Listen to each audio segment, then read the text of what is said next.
Earth Observation Australia office, particularly Larissa Marfan, Sylvia Michael and Joe Edkins for getting the webinar up and going for this week, and also our presenters that we have this week, which will all be on imaging radar. So Dr. Amy Parker, Greg Madden, and Professor Lyndon G as well. All right, so we might actually get started. So again, welcome everyone. My name's Stuart Finn. I'm based at the University of Queensland. I'm currently the Director President of Earth Observation Australia Incorporated, which is the group putting on these webinars. Dr. Amy Parker, who's talking today, is the Vice President of Earth Observation Australia Incorporated as well. All right. So before we get started, I do want to acknowledge the traditional owners of the land and waters on where we are meeting across Australia. I do want to recognise that as a very broad group of people, and it's important that we pay respect to their elders past and present, recognise their current generation and the emerging leaders there, and also note that we're committed to working with these groups to blending the approaches that we take to understanding the environment and how to look after it and how to build better societies and communities.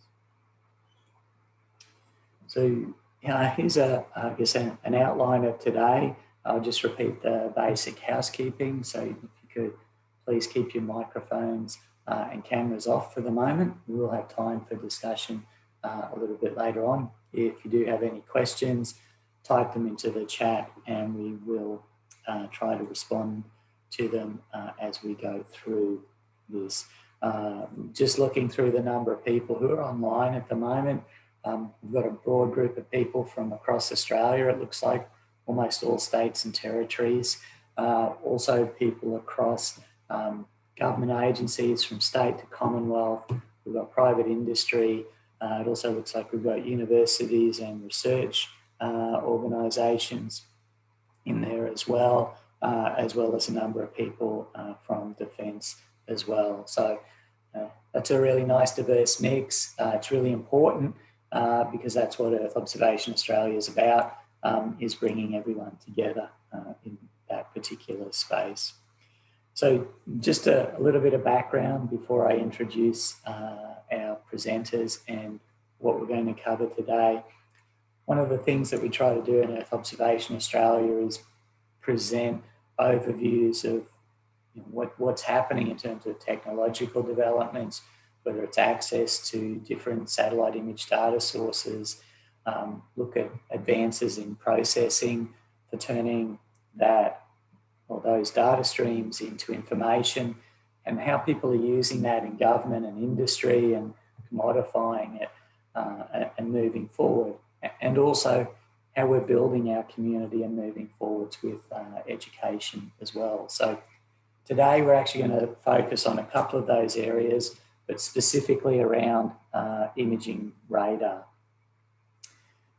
So I think a number of you have worked with imaging radar already.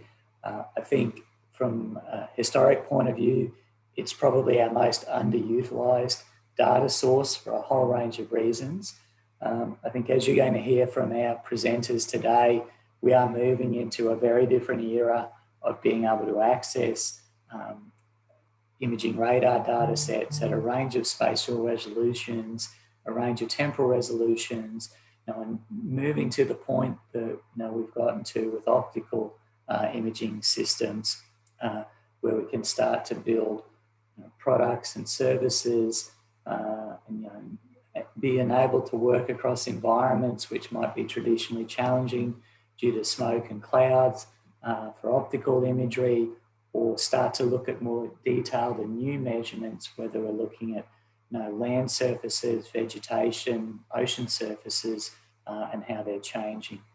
Australia has a good background in the applications area here, and it's something we really can build to strengthen what we're doing in our government, industry, and defence applications. And it's an area we need to build a lot more research to applications. Now, we've got private industry working in this area already, but there's also room for a lot more. So it's very exciting that we're able to present this today, and it's sort of a follow-on from some earlier discussions that we actually had about a year ago in this area. So we'll go through several presentations and then we'll have time for a discussion with our presenters. So again, if you've got questions, type them into the chat window and we'll try and come back to them, or we'll deal with them in that particular session. So without further ado, we'll move on to the first presentation, which is going to be from Dr. Amy Parker at CSIRO. Amy's going to be talking about Australia's national imaging radar facility for the Novasar satellite. I'll just do a brief introduction, Amy, then we can switch over to your screen. Actually, I might stop sharing my screen, Amy, and then you can start to add yours in there. Cool. So I'll just do an introduction while Amy begins to share her screen. So Amy is currently the Satellite Operations and Data Manager at CSIRO's Centre for Earth Observation. She manages the Novasar-1 National Research Facility, which includes Australia's requirements for tasking the satellite, downlinking data, data processing and distribution.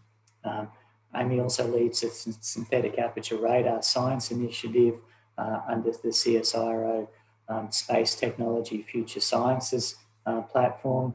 She is an imaging radar, interferometric imaging radar specialist, and who's worked with Geoscience Australia and Curtin University. And she also holds an Australian Research Council Discovery Early Career Research Fellowship. So I think Amy's in a very prime role to push this area forward, and I'm really grateful that we're able to have a talk today. And I also do want to acknowledge that Amy's Vice President of Earth Observation Australia. So Amy, over to you. Great, thanks Stuart, and thanks everybody for joining today. Good morning, good afternoon.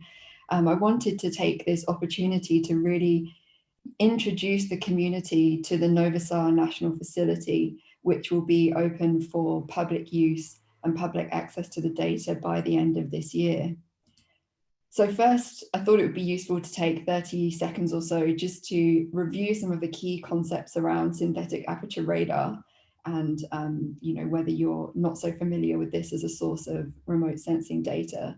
So SAR is a form of active remote sensing, which means that it transmits its own source of energy of a specific wavelength and polarization, and then it receives this backscattered response, also at a specific polarization, recording both the amplitude and the phase of the return signal.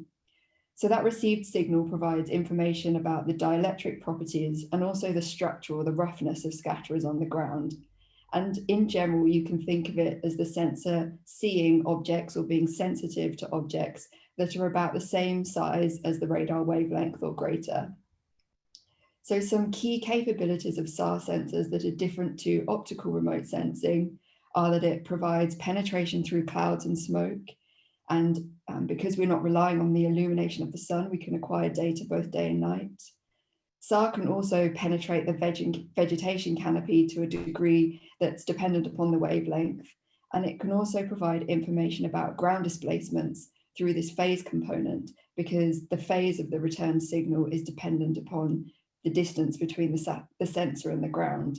And I think the speakers following on from me are going to talk to you about that in a bit more detail. So why SAR and why now? So Stuart alluded to a couple of these points. In the past decades, the availability of synthetic aperture radar imagery over Australia has been a little bit limited, but really with the ESA Copernicus mission, we now have a source of systematic, free, open access data over the whole country for the first time. And you can see the difference in coverage here between EnviSat and Sentinel, and the fact that we're really building up a significant archive of C-band data. There have also been some improvements in the accessibility of SAR data and the processing tools available. And all in all, this means that we're really seeing there's an untapped potential for SAR to contribute to the way that we look at our environments and our resources. There are also multiple upcoming SAR missions planned by major space agencies, and these are all unique sensors operating in different wavelengths with different characteristics. And it really means that the volume and the variety of available SAR data is going to continue to increase. So we need to begin to start using it in our applications more extensively. So one of these newly operational SAR missions is NovaSAR. And this is an experimental low-cost satellite mission that was developed and is now operated by a company in the UK called Surrey Satellite Technology Limited. And the intention is to provide a new source of low-cost satellite SAR imagery. So CSIRO, on behalf of Australia, have secured a 10% share of the acquisition and tasking capacity of this satellite. So the investment provides an opportunity really for a step change in our use of SAR data and in our experience of satellite operations as well. So not just in our kind of downstream use of the data, but more in the upstream, gaining familiarity with satellite operations. Some key objectives for Australia becoming involved in this mission are really to gain this experience in satellite operations and tasking, because now we're able to task data where we need it most. We're also, for the first time, able to downlink that data directly to Australia for accessing closer to near real time, with the intention that this will benefit time-sensitive applications, looking at things like flooding, bushfires. We're also using it as an opportunity to build new capabilities and new expertise in SAR data to stimulate new applications research. We're able to carry out R&D using this new concept low-cost SAR satellite, and also carry out R&D using a unique payload. And I'll talk to you a little bit more about this unique payload later on. The partnership is also an opportunity to grow our national and international networks. And then looking to the longer term, it constitutes a possible pathfinder towards a full-scale national satellite constellation. The satellite was launched in September 2018, and since this time it's undergone a period of commissioning and operational testing. Last year in December, nominal operations then began, and we have been acquiring data regularly and with more confidence since this time. The national facility for Australia will then open before the end of this year. So if we look here at some of the mission characteristics, I'll highlight some of the key things in this table for you. Firstly, the satellite mission has a life of 7 years. The satellite itself weighs less than 500 kilograms, so it's classed as what we would call a small satellite. So it's quite significantly smaller than platforms such as Sentinel-1. It resides in a sun-synchronous orbit, but a critical point to note here is that that orbit is not fixed. It has a slight drift. And this means that opportunities for interferometric applications will be ad hoc throughout the mission life. So moving on to look at the payload, NovaSAR has a dual payload on board. The primary payload is an S-band synthetic aperture radar that was designed by Airbus. And if we look at some other operational SAR satellites on the electromagnetic spectrum here, you can see that NovaSAR is the only S-band SAR in operation. And this is a little bit like adding a new spectral band to optical imagery. S-band is a relatively unexplored frequency for SAR satellites, and we're really interested in what new information this can deliver, particularly looking at things like vegetation monitoring and forestry monitoring applications. The SAR operates in a number of different acquisition modes, and these can be classed into the 4 key categories that you can see here.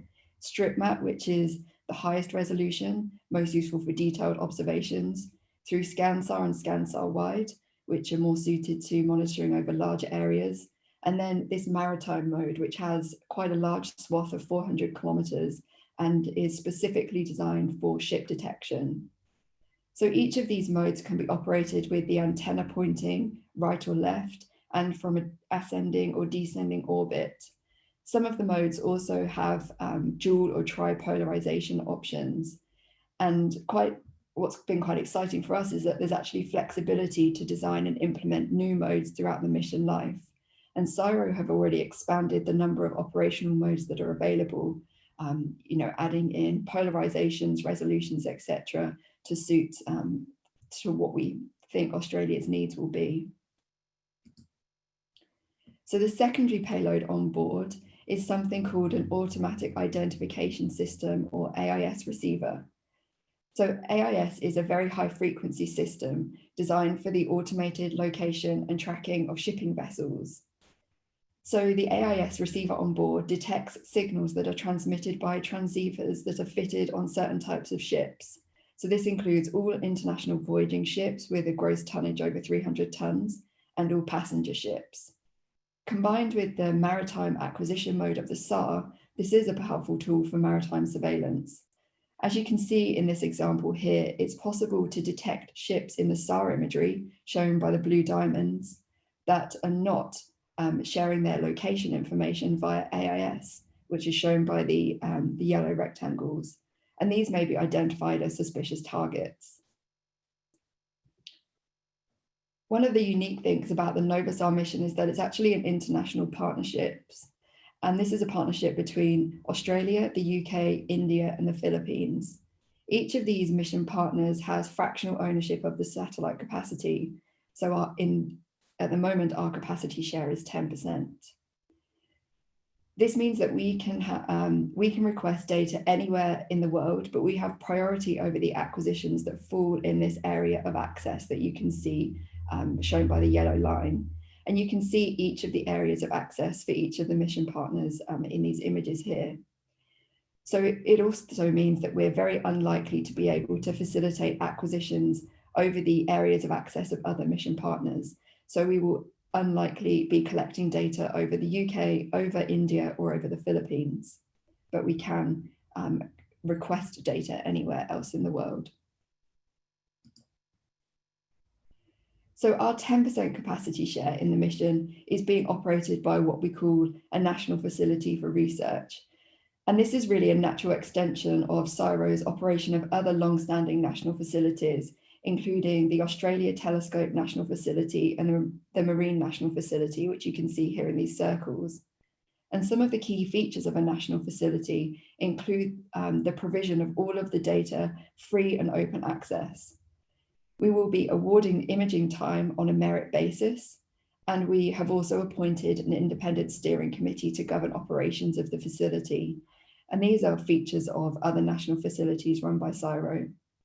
We will also be leading a program of science activities around the use of Novasar data with national and international collaborators. And I'll talk to you a little bit more about that at the end. So the day-to-day operations of the facility follow this simplified flowchart. CSIRO's key daily task is to undertake mission planning, and those mission plans are then submitted to the satellite operator, SSTL, who then arbitrate the requests from all of the mission partners and generate a schedule that's uploaded to the satellite. The downlinking of the data is soon to occur via an Australian ground station, providing access to the data in closer to near real time than has previously been achievable. CSIRO then processes the raw data into level 1 images, and then we distribute those images to the users. So the mission planning that we're undertaking allows us to meet these 3 key objectives. So the first is to support national emergency data needs. So this is collecting data for things like floods, bushfires, and other disasters or security type events. The second is to provide background acquisitions for Australia-wide wall-to-wall mapping, which will enable users to facilitate systematic measurements over the whole country. The third component is then to support different R&D projects for the research community. So that includes universities, SMEs, governments, and any other strategic partners.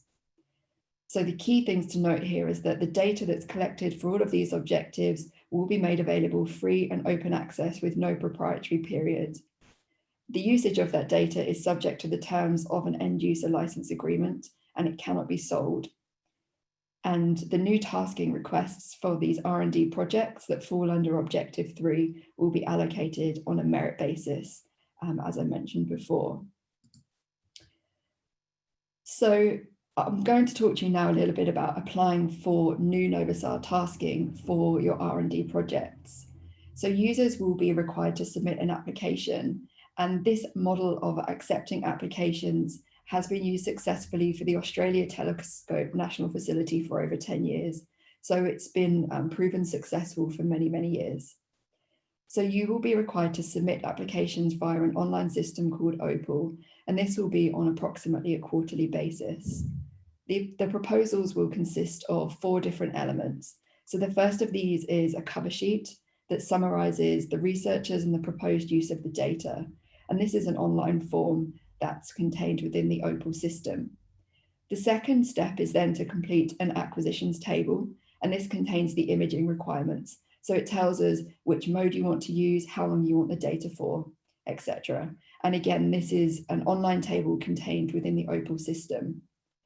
The third component is then a more detailed justification. So this justification should include a summary of the project, a summary of the technical feasibility, information about the science excellence or potential for commercialization, the potential for science impact, and the value of the project in building the Australian SAR community or SAR capability.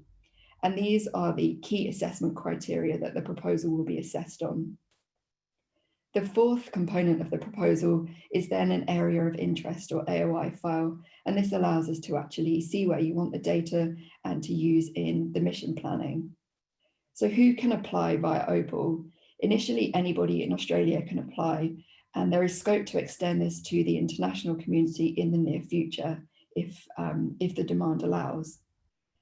A time assignment committee is in place to assess proposals, and anybody who receives data from Novasar through the Opal system will be obligated to join this time assignment committee and help to assess future proposals.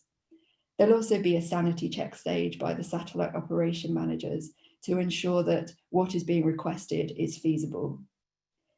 The actual imaging time is then allocated by the satellite operation managers at the discretion of the facility director. So what types of requests will be accepted through Opal? Well, it's important to remember that Australia has a 10% share of the Novasar acquisition capacity.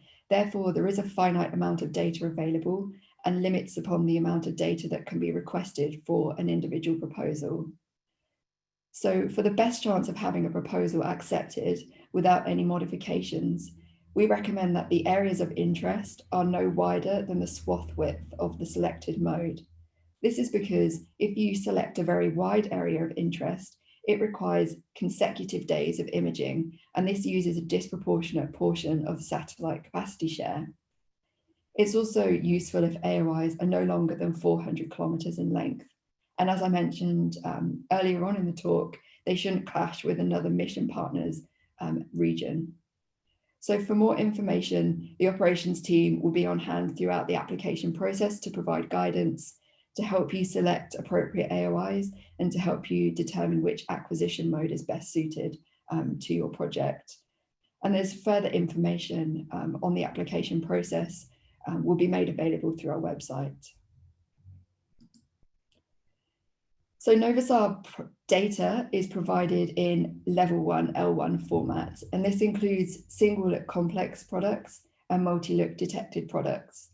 For those of you who are also familiar with analysis ready data formats, we're also in the process of distributing ARD products that are compliant with the CEOS Card for L guidelines.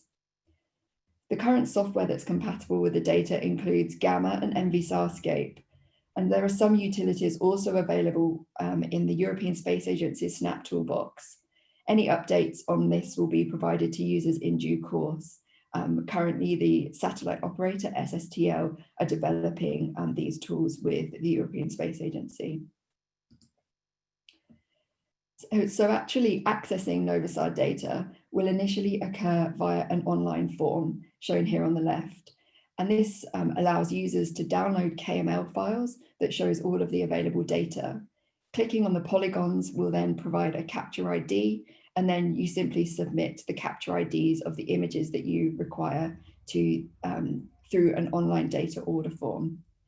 Phase 2 will see the launch of the Novasar Data Hub, and this might look quite similar to you because it's actually a tailor-made version of the European Space Agency's DHUS that many people will have already been using to download Copernicus data. Phase 3 will then involve the addition of the ARD products through this data hub.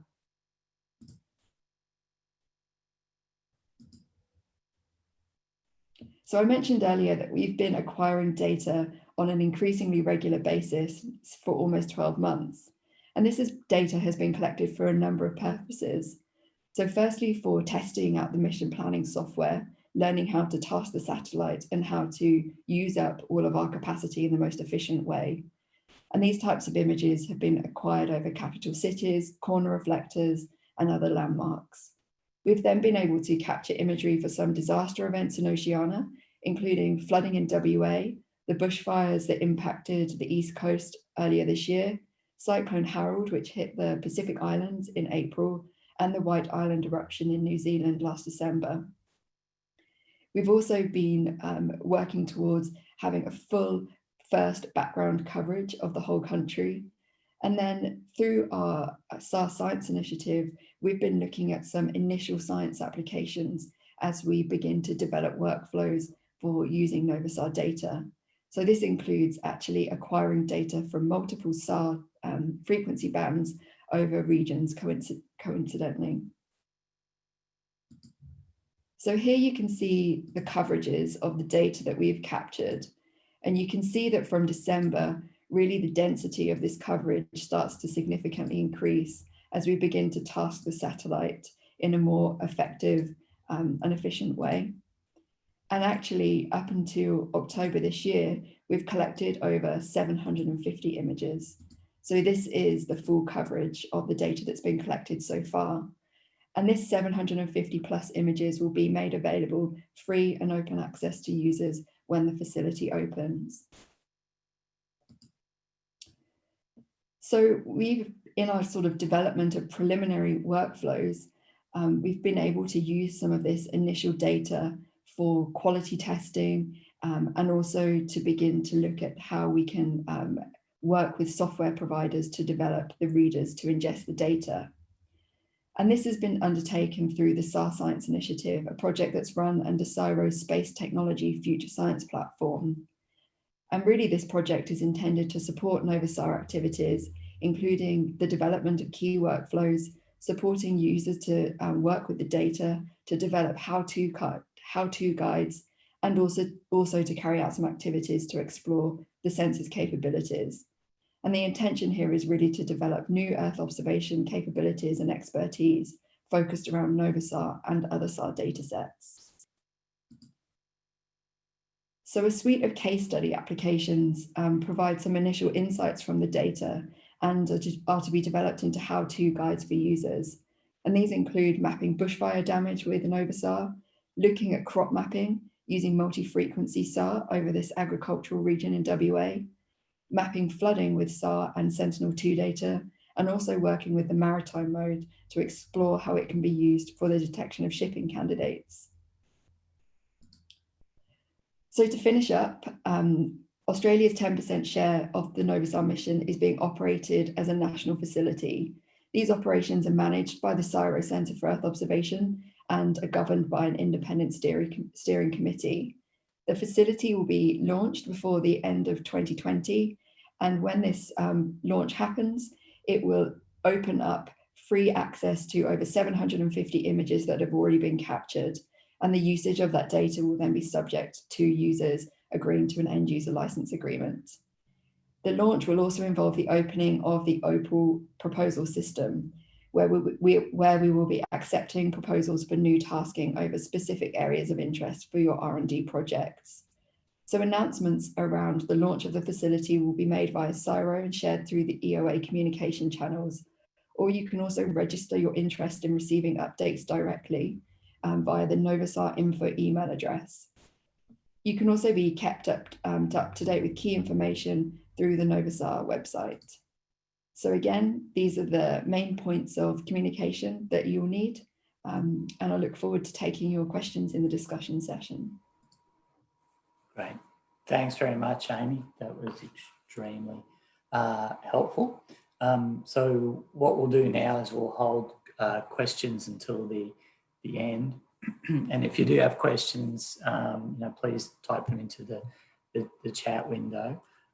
What I'll do now is if I could ask Greg Madden from GeoImage to share his screen, please, and I'll just do an introduction. for Greg. So Greg has over 29 years of experience in commercial and defence geospatial sciences industry, and has a specialist knowledge of both electro-optical and radar imaging systems.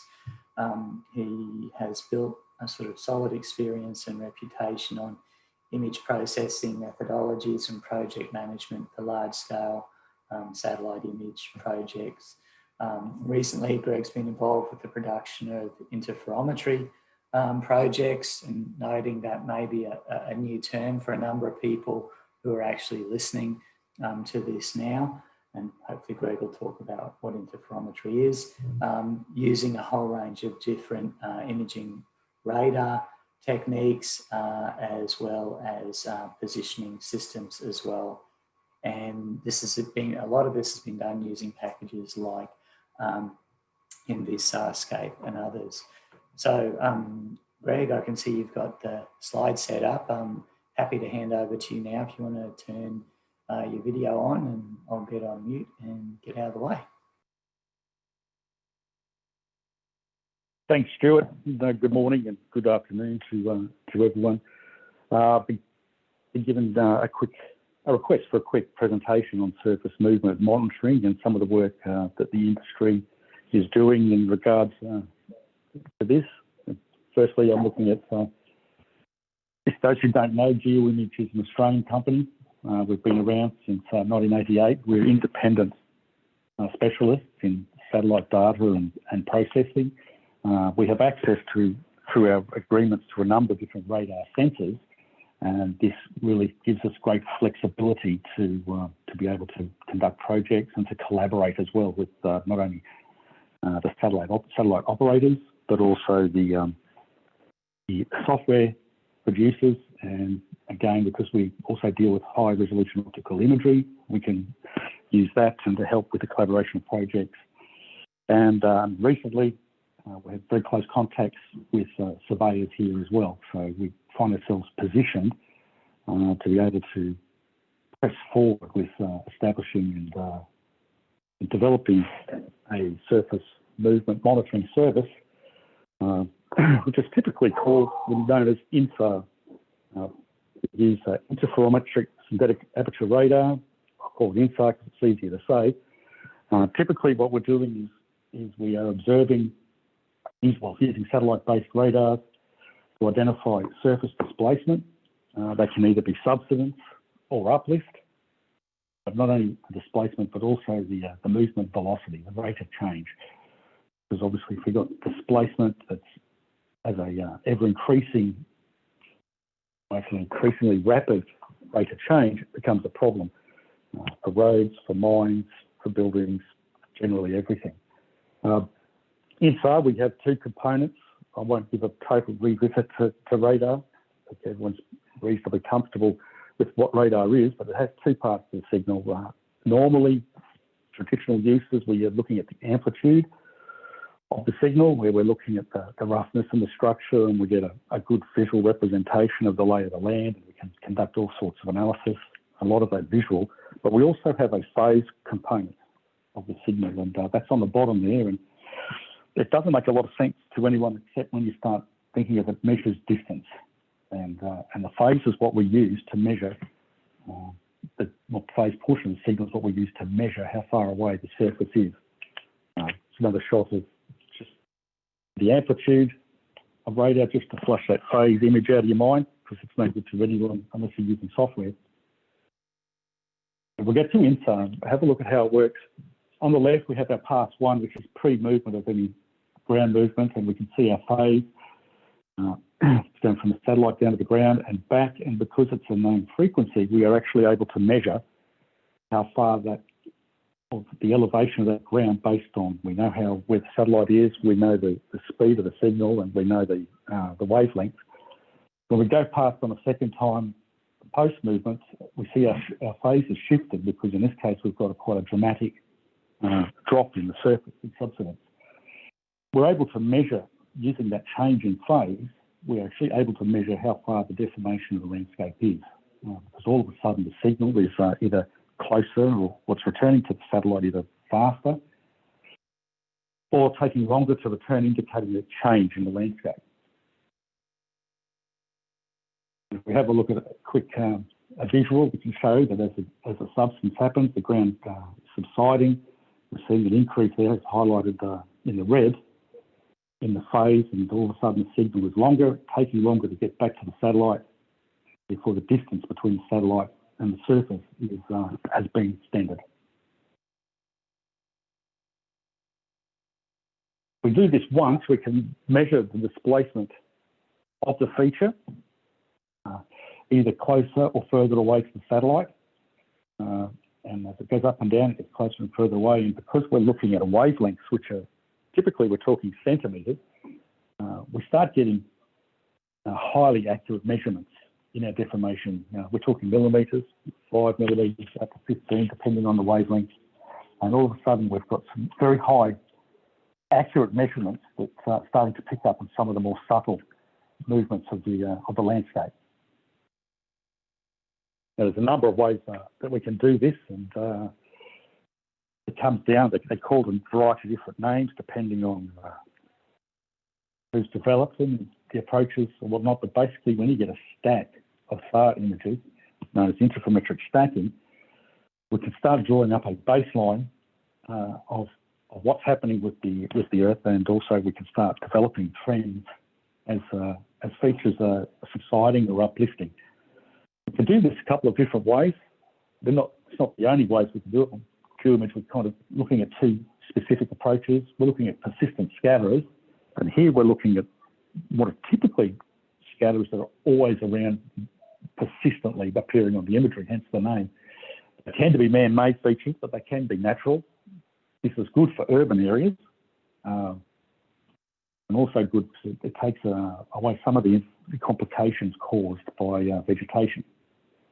Another way is a small baseline method, and that looks more at our natural features, more at surfaces, and looking more at our distributed features on the radar. It is susceptible to changes in the landscape and the ground cover, but it also gives a slightly different response. So often we use them hand in hand. What the products actually look like. On the top there, we have an example of persistent scatter interferometry. We've got the velocity there. Typically, we measure these things, this deformation, either in displacement of millimetres or velocity in millimetres per year. On the bottom, we've got a short baseline surface coverage. So, see on the top, where all those individual dots are persistent scatterers, their features, they're sitting on the ground, and normally we can measure the deformation of the surface by their movements.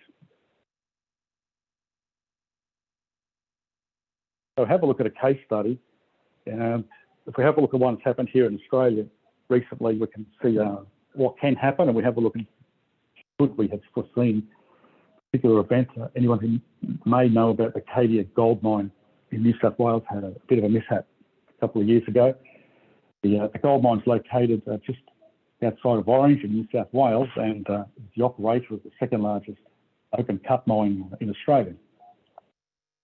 It has two large tailings storage facilities. There's a northern and a southern facility.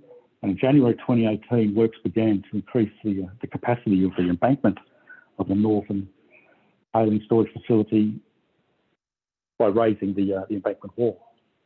In March 2018, they stopped production because they had a partial collapse of this embankment. There's all sorts of reports out as to what caused it.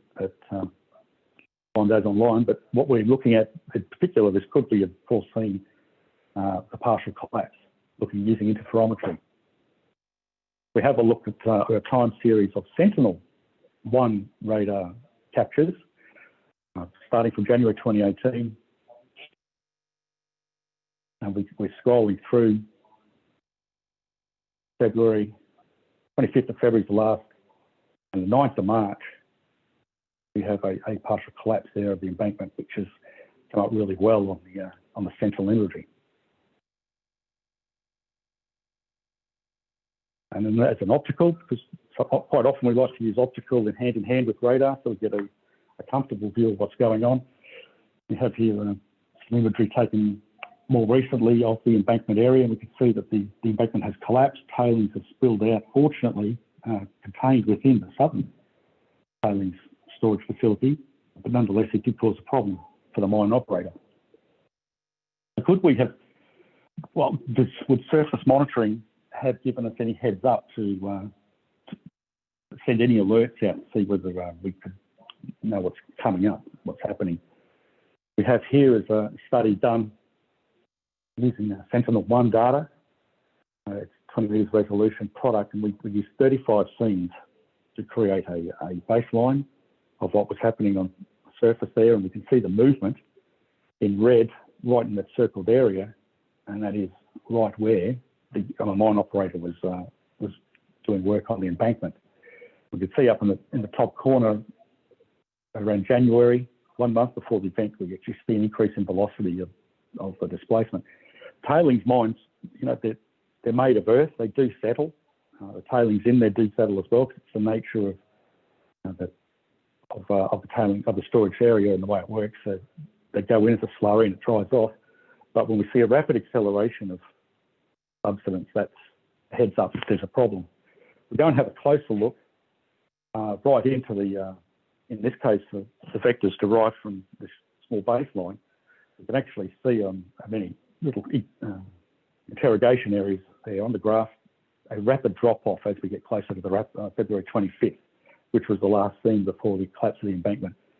This rapid acceleration gives an alert that something is not good in that area, especially for the engineers that are working. Going back, in hindsight, which is wonderful, a monitoring service would have been able to assist and raise the alert that something wasn't correct and there was problems in the work that they were doing there on the embankment.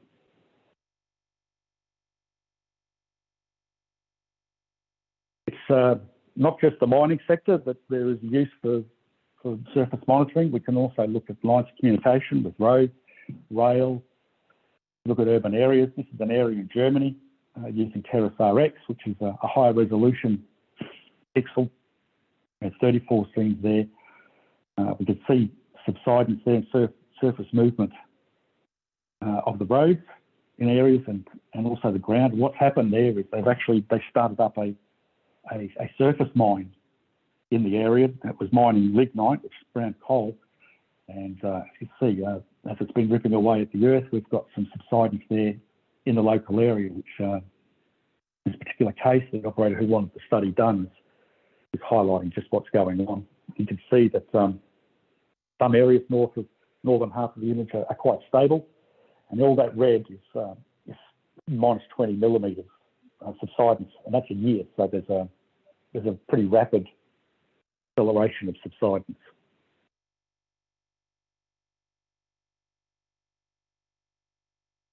We don't need to look at, we can look at the surface of the earth. This is the Burgan oil field in Kuwait, just south of Kuwait City. This is an area where there's TerraSAR-X scenes available, and a stack of 30 scenes has been used to conduct the surface monitoring with INSAR study, and we can see that there is some subsidence there in the middle of the oil field as a result of the production as they've opened up. You can see to the top half, it's all very stable, but very localised in the southern area part of the oil field. We have a vertical movement velocity of down around the 5 to 10 millimetres per year. Those are very stable areas surrounding it. So it gives an idea that there is subsidence going on, which may or may not be problematic. I think the idea is that you're aware of what's happening, and the surface monitoring will allow that to do that. And it does it because it's remotely sensed. The benefits of using the radar, it's obviously like everything, it's remotely sensed. We don't need to be on the ground to do it. With the radar sensors that are running around nowadays that are available, whether you pay for them or they're freely available through Sentinel, there are very high revisit rates, which is important for interferometry because you want to have as many closely spaced images as possible so you can reduce the ground cover changes. There's no infrastructure required on site for the mine, so we don't need, in this case, we don't need sensors, unless we've got reflectors, that's a bit different, but we don't need prisms, we don't need sensors, engineering sensors on site. It's highly accurate results with the product. We get down to the millimetres, which is good. It's handy when we're looking at the earth deformation. With millimetres, but also we can analyse the velocity of the change as well. Being a satellite image, we get large areas captured in a single overpass. This means we can look at the whole site, not just portions of tailings facilities, dams, or portions of highways. We're looking at a large area that we can conduct the analysis on. It's also great for remote areas as well, which we know is the benefit of remote sensing. We don't need to mobilise out into the areas to which is UAV or LiDAR. It's a satellite image and it has the benefits of being able to work with those areas. So that's a quick demonstration on what we're doing here at GeoImage and the affiliations and collaborations we're working with. Surface Movement. I look forward to questions later on. Thanks for listening. Back to you, Stuart. Excellent. Thanks very much, Greg. And again, I actually do want to acknowledge GeoImage as probably one of the longest running commercial Earth observation companies in the world, actually. So it's great to have them presenting today as well. All right, so again, if you've got questions, please type them into the chat window. We'll come back to them in the discussion section. We'll move on to our next presentation is Professor Lin Lin Ji from University of New South Wales. Lin Lin, if you're able to share your screen, I'll just do an introduction while you get the screen in share mode. So Lin Lin's a Professor of Remote Sensing and Earth Observation in the School of Civil and Environmental Engineering at University of New South Wales. He's been studying Earth observation since 1985. His research groups had a number of awards for the type of work that they've done, particularly to support disasters like the Sichuan earthquake. This was awarded one of the Asia Pacific Spatial Excellence Awards in 2008, and he was New South Wales Scientist of the Year in 2009.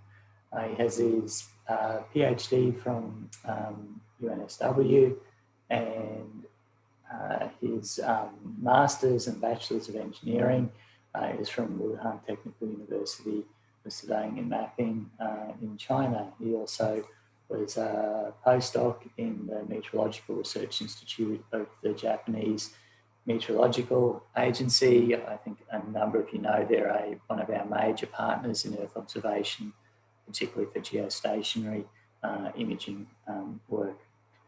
Lin Lin's also a foundation member of the Surveying and Spatial Sciences Institute, as well as being a member of the Institute for Electrical and Electronic Engineers, life member of the American Geophysical Union, and he's been and is currently a principal investigator on a number of radar-related Earth observation missions. So, Lin Lin, I'll hand it over to you. Thank you.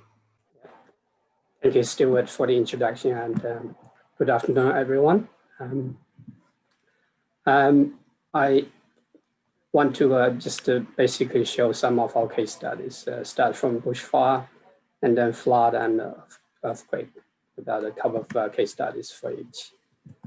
I don't need to repeat a lot of details about the Black Saturday bushfire back in 2009. The obvious is one of the worst events happened. Something I did want to highlight is about the period. It's more than a month. And then, of course, a very good number of fires, 400 fires, So the other thing I want to touch is area. It's 4,500 kilometers square. Well, my bottom line is, you don't really have that capability just to do it from airborne. You have to use satellite. So that's the bottom line here. I want to just share this result with you. Obviously, from the right-hand side, you might be able to see this little dot over there, small spot fire that we can pick up. And then in the middle over here, a quick comparison between Beechworth and the Dargle.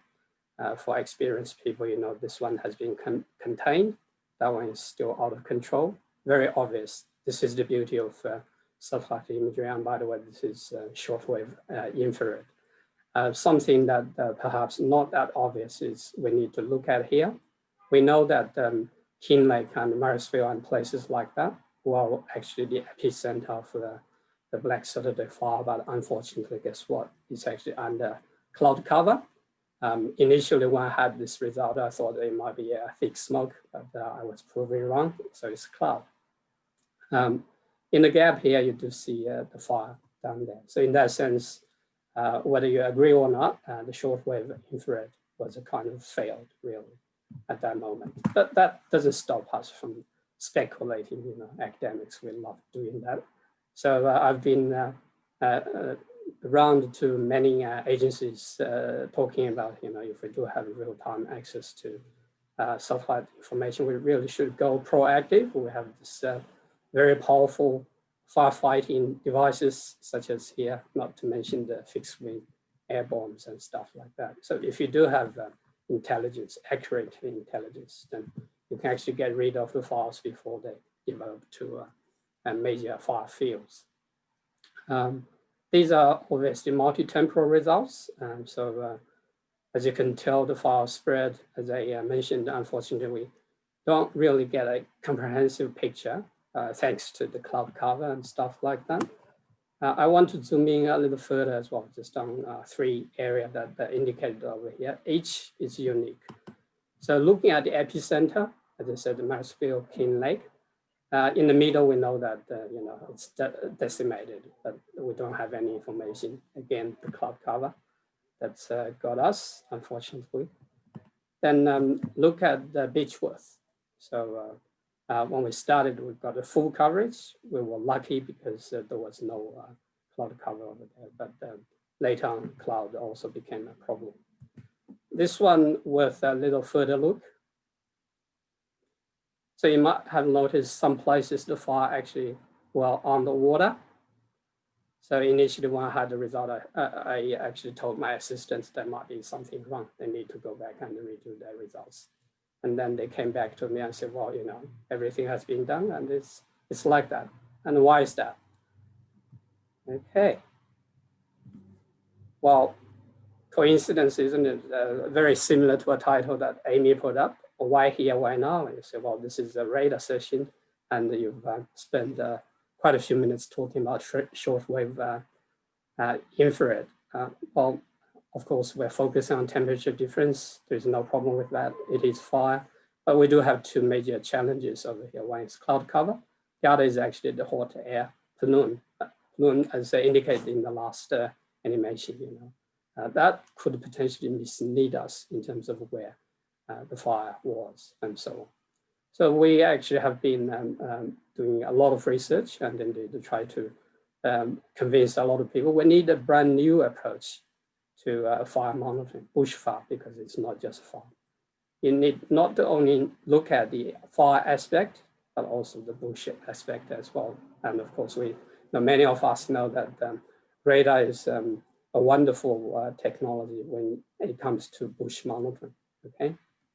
And of course, as earlier speakers touched already, I don't intend to speculate on that. It's all weather, it's day and night, and hence potentially, of course, new missions in the next few years. Temporal resolution is no longer a problem.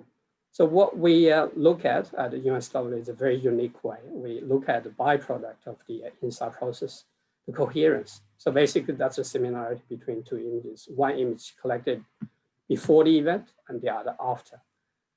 Most recently, we actually had a sort of accident, if you like, a hazard reduction burning out of control. It's 10th of October, just a few weeks ago. And of course, you can tell the impact over here.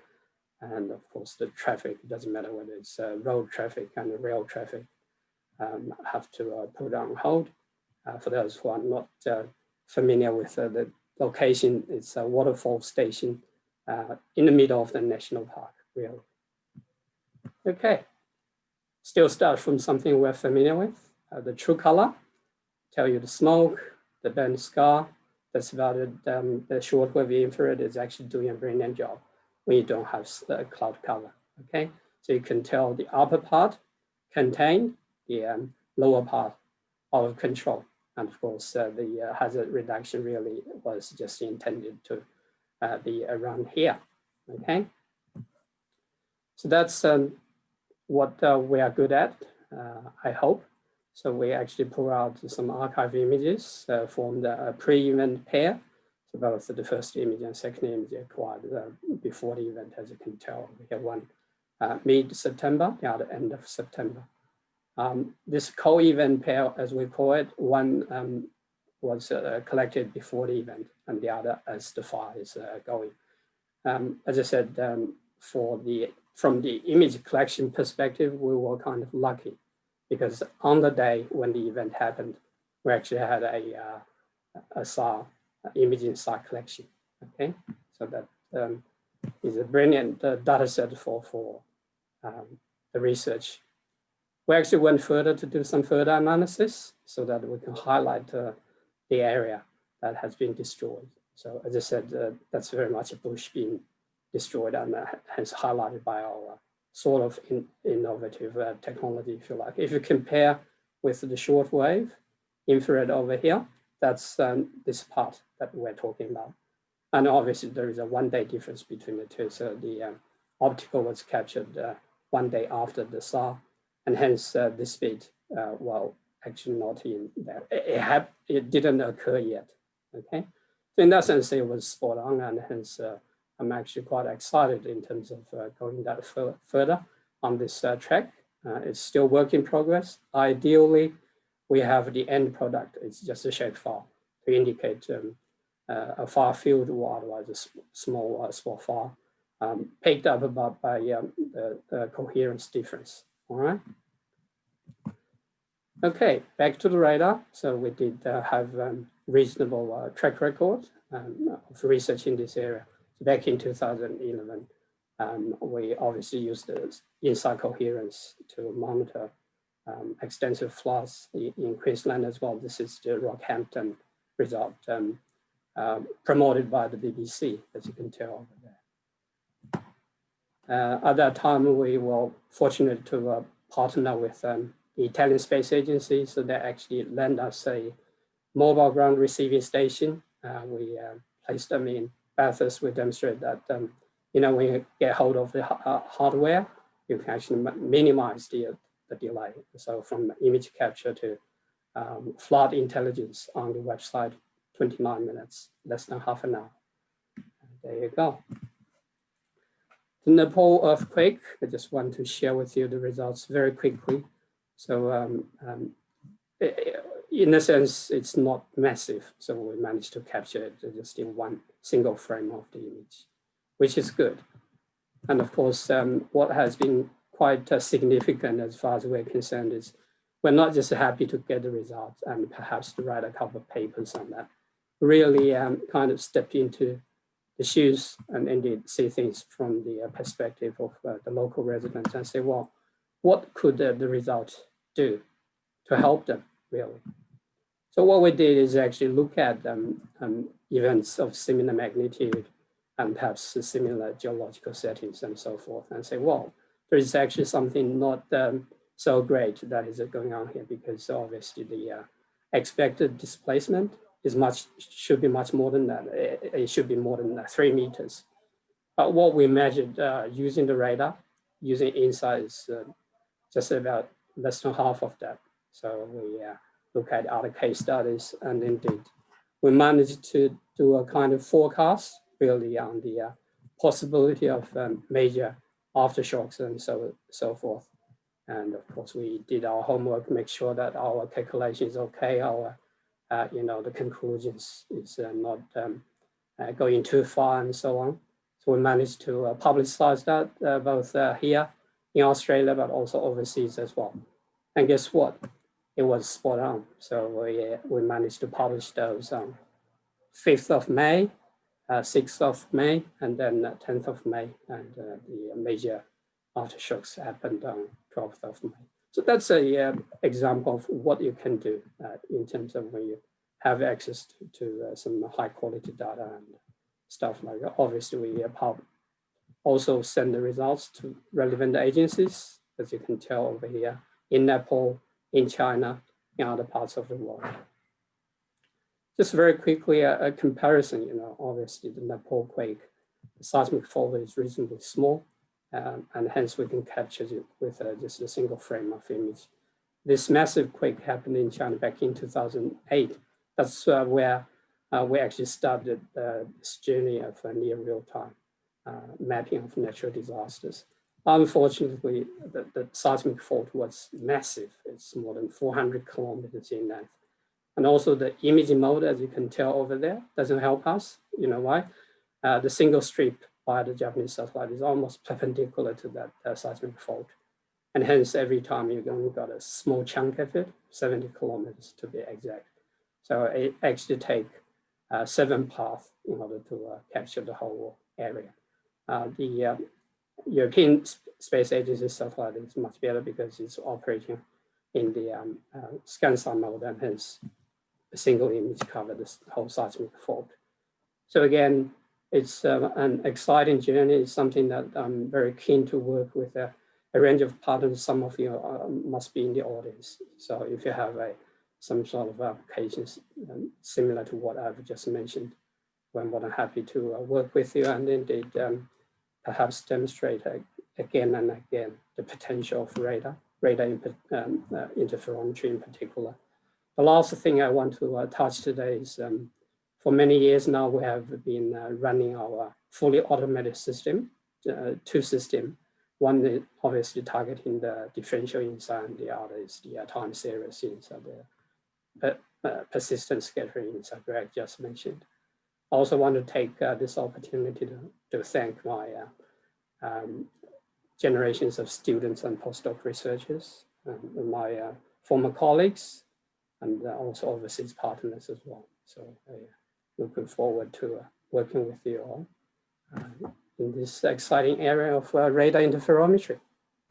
Thank you for listening. Excellent. Thanks very much, Lyndon. That really covered a broad area there. If I could just get you to stop sharing your screen for the moment, that'd be awesome.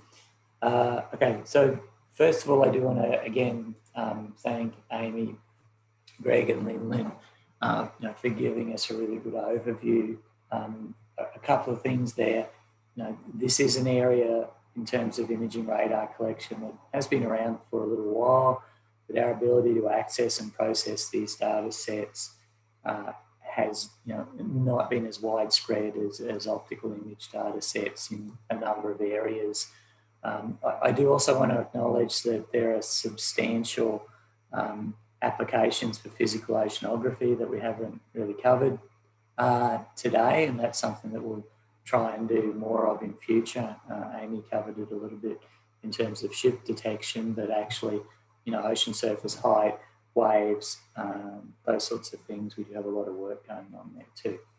So just in terms of going forward a little bit, I think, Amy, thanks very much for answering those questions that were in the chat window, so they'll be kept with the recording. If there are any other questions, I'll get people to type them into the chat window, and we'll go through them. I think I do want to pose a question to the panel for everyone to think about, and there's a little bit of background to it. So the background is, we do have some archive imaging radar data sets that's open access and I guess public good, so Sentinel-1. We can access that through global data stores, whether it's through ESA stores or Google Earth Engine has also Sentinel-1. We're starting to see new commercial satellite imaging companies like ICEYE and Capella Space come on board, and I'll put the links for those up soon. Where does everyone who spoke see the next 5 years going in terms of access to radar imagery, number one, and then the type of products we can produce from it. Might just start with Amy first, and then I'll go to Greg and Lynn.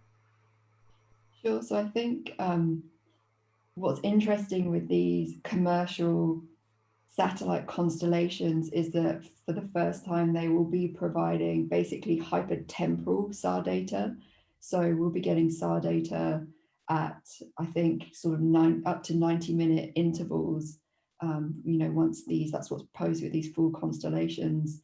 And I think that really, we don't know how much the Earth is changing at that temporal frequency. So what that will, show us, I think, is pretty interesting, balanced by the fact that, if you're getting a piece of data every 90 minutes and you have to pay for it, your bill suddenly gets very high very, very quickly. But, the cost of these commercial data sets is decreasing with things like ICEYE. So, it's opening up the access a little bit more. I think they also seem to be quite on board with, science and R&D type applications. And then the other thing is that, the major space agencies, ESA, NASA, will be launching a number of new SAR missions at L-band. And previously our L-band data has been, about every 46 days. It's not that frequent. It's been a little bit limited, but we recognize that it's a very powerful data set because it can penetrate so much through vegetation. So I think that a lot's going to come from these new L-band missions. And then, of course, P-band, which is the even longer wavelength, coming from the biomass mission. A lot of people are very excited about that. And like Novasar operating at S-band, it's a new wavelength. So I think there'll be a lot of opportunities that come from P-band. So expect to be saturated with SAR data in the next 5 years is the answer. Cool. Thanks very much, Amy. I'll just switch over to Greg now in terms of thoughts for the next 3 to 5 years on what's likely to happen and building on what Amy said. I think, like Amy just said, that there's a lot of good information coming. It's very exciting with the freely available research satellites that are going online, some of the commercial vendor satellites that are going online, both in the optical and also the radar. And I just think it's just going to be swamped with more and more data. There's some microsats going up. Look, it's just exciting, and it's going to allow us to do much more work through the different bands, and of course the different revisit rates will certainly help meet a few extra needs in the general public. So it's exciting times. It's a good time to be around. Thanks, Greg. Over to Lynn for your thoughts future-wise. So very much I share Greg and perhaps Amy's excitement around this. Perhaps I start from the Sentinel-1A and 1B. I must say I'm very pleasantly surprised by European Space Agency, how they manage the twin satellites. So, as Amy put it, the earlier missions, you have to wait for more than a month for an update. But with Sentinel-1A, 1B, a single satellite once every 12 days. And if you have access to both the satellites, once every 6 days.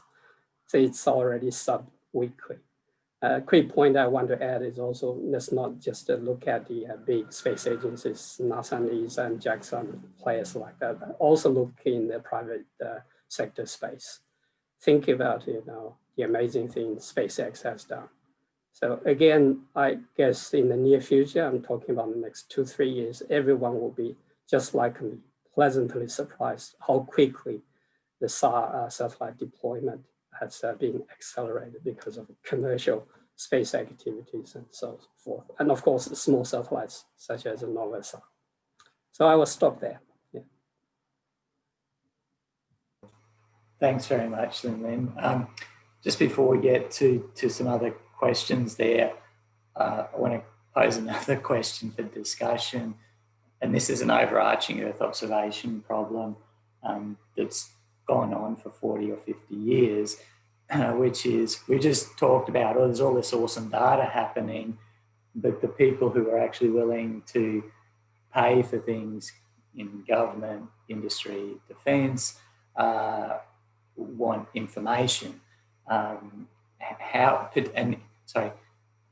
I guess I'll put one point of view, which is devil's advocate. Imaging radar in a lot of cases has an image or reputation challenge in that it's too hard, too difficult, it's fuzzy, I can't understand it, blah, blah. How do we move to the discussion to, okay, and I think Lin's example with looking at the fire scar mapping, which is, there's work going on fire severity mapping now using radar as well. How do we shift the discussion to, well, look, it's these new products where you've got, information on environmental structure, and it doesn't matter about the radar and the tech behind it, that look, we've got this new information. How do we bridge that gap without going, well, we've got all these new data sets, which is super important from our point of view as producers. I don't know the answer to that question. It's one of the key things that Earth Observation Australia faces for our community, which is how do we stop talking about all the awesome techo stuff and be like, oh, these are going to solve problems and people can use it in their decision systems, whether you're government, industry, defence. So I guess I'll open that up to, I guess, Amy, Greg or Lin in terms of thoughts on how do we present, communicate the solutions that pull along imaging radar.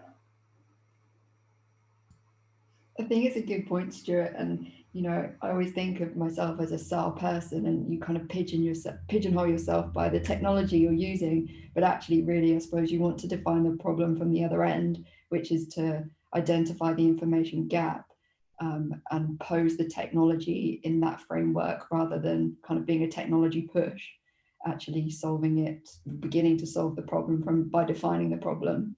Yeah, I think that's actually a really good point and something that I've definitely been guilty of through enthusiasm for SAR.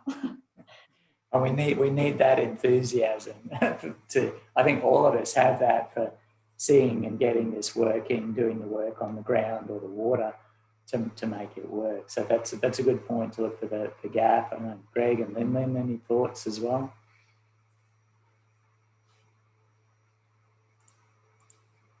Thanks, Stuart. I think one of the challenges or one of the aims that we have here at GeoImage is to actually incorporate the data and the results and package it up into a service to our clients, if you like, which means they're not actually looking at the imagery, they're not looking at the results, but they're seeing the analysis, the reports that come out for the service that's been provided, and it links into their systems, their networks, if you like, and information systems, and stop talking about the technical data, although it's extremely important, but talking more on the results.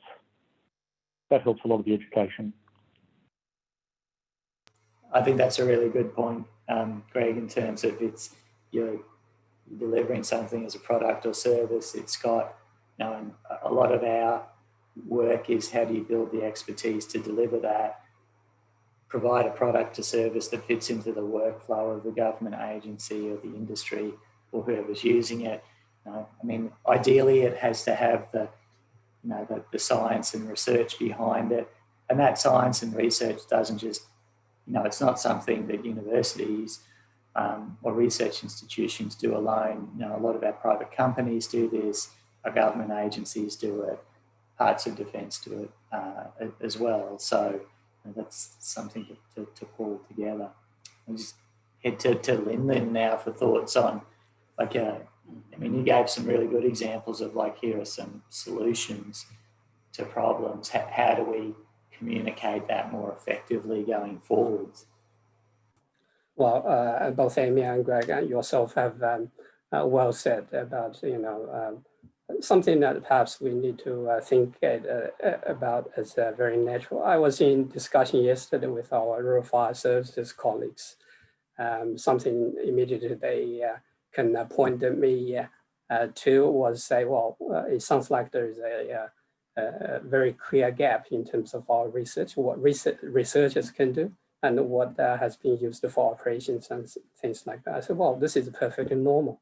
Otherwise, still at myself and people like academics, we're not doing our job, researchers. We just explore and make sure that we're ahead of the industry on that. So having said that, I do say there's a huge task on us as researchers. Once we have demonstrated that it's feasible, and obviously we don't just do it once, we do it multiple times. We don't just do it for one natural disaster, we do it on a range of disasters.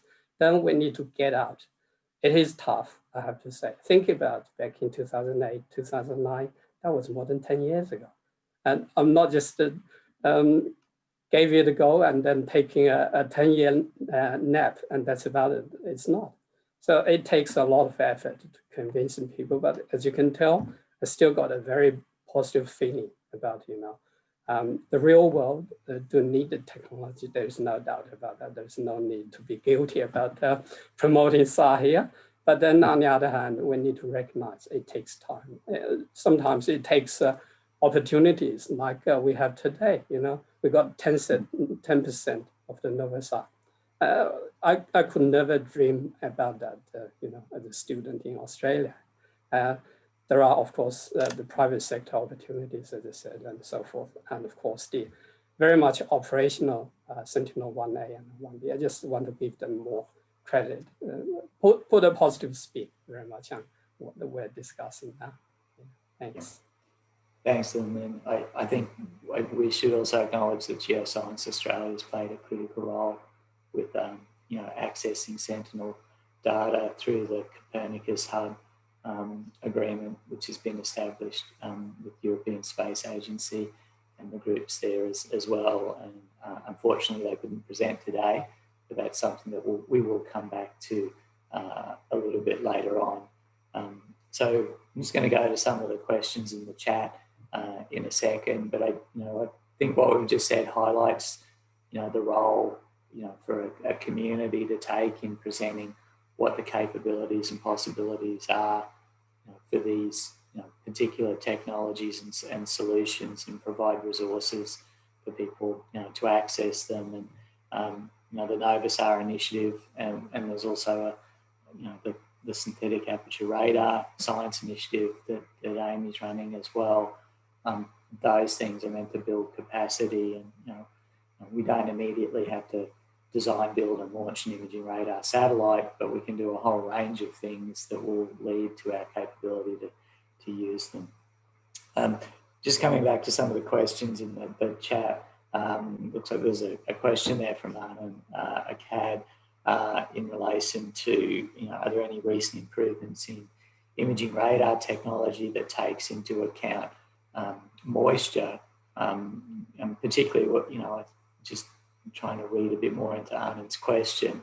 If we've got different overpasses with, it's rained on one day and not the other, often it's hard to match things up as well. So I guess that's an open question to the panel there. Is there any improvements there for both collection and pre-processing of imagery for trying to minimise moisture-induced variations?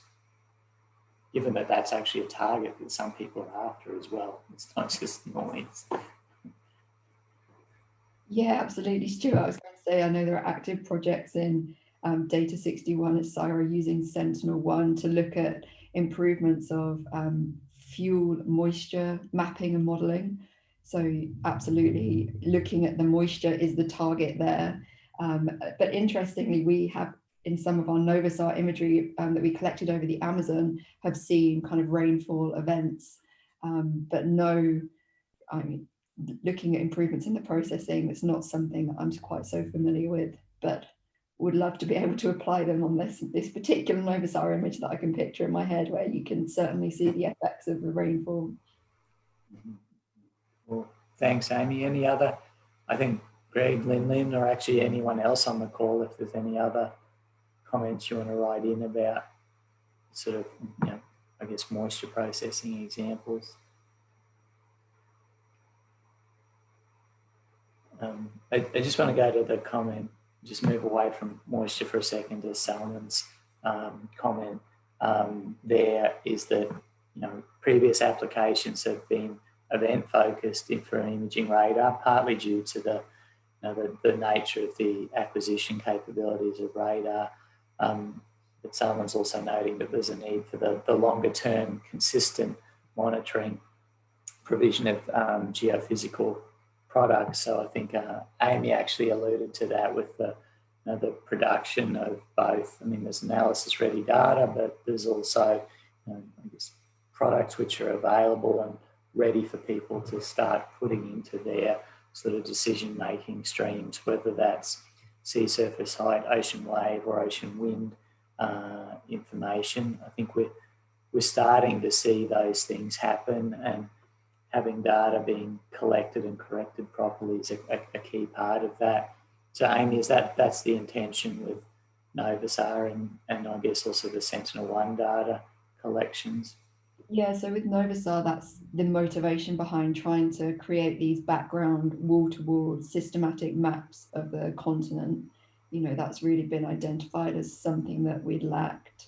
But of course, with the coverage of Sentinel data, you know, to make these long-term time series, longer-term geophysical studies, the data hasn't necessarily existed to be able to do that with radar. So with Sentinel, we'll have 1A, 1B, then 1C, 1D, and Sentinel-1 next generation. So I think, you know, thinking about having a 20-year time series of consistent radar data for these types of long-term monitoring projects is actually really a reality now. You know, we just have to allow the time to elapse in order to build up the series of data. Cool. All right. Thanks, Amy. There's a couple of comments in the chat window from Deepak and also Anthea Mitchell, just about moisture and normalisation. I guess one of the other aspects, and I'm not sure how, it's just sort of showing lack of knowledge of the imaging radar area. I mean, a lot of our optical image processing techniques, whether it's correction or enhancement or time series, there is a lot of open source code that you can access. I don't know how prevalent that is for imaging radar, whether it's corrections or time series analysis, whether it's, you know, for interferometric applications or other applications. I don't know how much, I guess, open source code there is out there for doing that. I don't know if that's something people want to, I guess, then Greg or Amy, you want to comment on what's out there in that space, or is that something that we could develop more?